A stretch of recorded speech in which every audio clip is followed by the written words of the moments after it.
Hello, my name's Peter Mauthe, and I'm here to give you a few slides and explanation of the outcome of the Federal Reserve's Open Market Committee meeting, which concluded yesterday on the 1st of November. First of all, the Fed took no surprise action. As it was expected, the Federal Reserve left the effective Fed funds rate unchanged for this meeting. Now, they do have one more meeting this year, and they left the door open for a future rate hike. But let's take a look at a few slides that'll help explain why the Fed is likely, if not done, which is possible, they're very close to being done on this interest rate increase cycle. Now, going to the slides, the first slide gives a historical perspective going back to 1970 of the federal funds effective rate.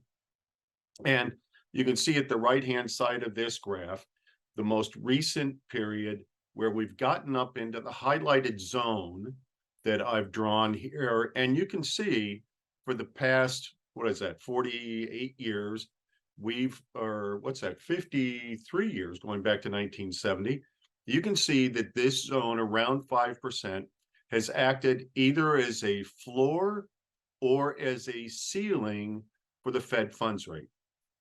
Now, the last time Fed funds were here was in 2006, 2007.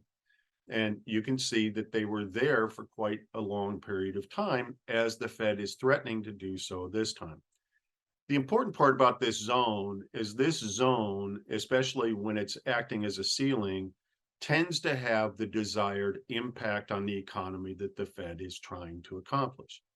Now, taken from a little longer term perspective in terms of interest rates, this is high grade corporate debt going all the way back to 1740. And once again, you can see that 5%, this zone here, is a period or a zone that has acted as a floor or as an approximate ceiling for the last, 280 years. Once again, we have come from way below the zone up to 5%. Now, one of the things that I'd like to highlight here is that when we're below the 5% zone here, we tend to stay there for long periods of time. Just like when we're above 5%, we tend to stay there for long periods of time. So the reason for this is the forces economically and politically that take us above the zone or below the zone are substantial and take a long time to reverse. So once again, this is an example that the Fed is likely to be close to or at their peak of interest rate increases for this cycle.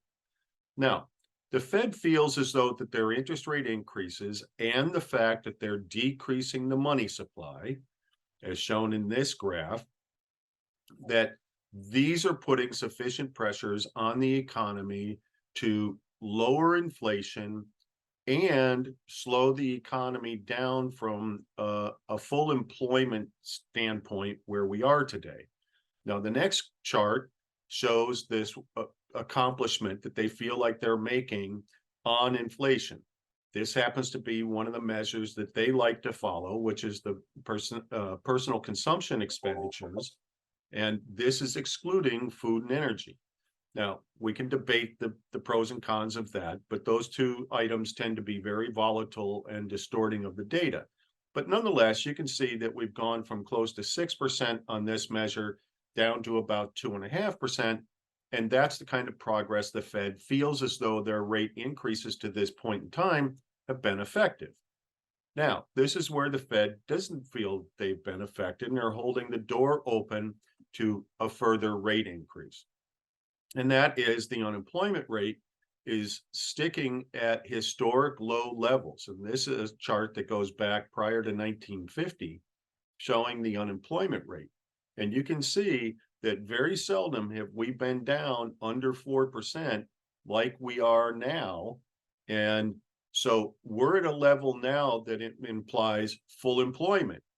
And that means that if the economy strengthens by very much, we're likely to have wage inflation again, which is likely to drive commodity inflation. And that's what the Fed is trying to avoid. So the Fed is making progress, not as much as they would like yet, but they are waiting to see if their current Federal Reserve funds rate increases are going to have continued pressure on the economy and have the desired effect on loosening up our labor market. We'll see if they raise in their December meeting, but for now, all things are copacetic as far as the Fed is concerned. Thanks for joining us today.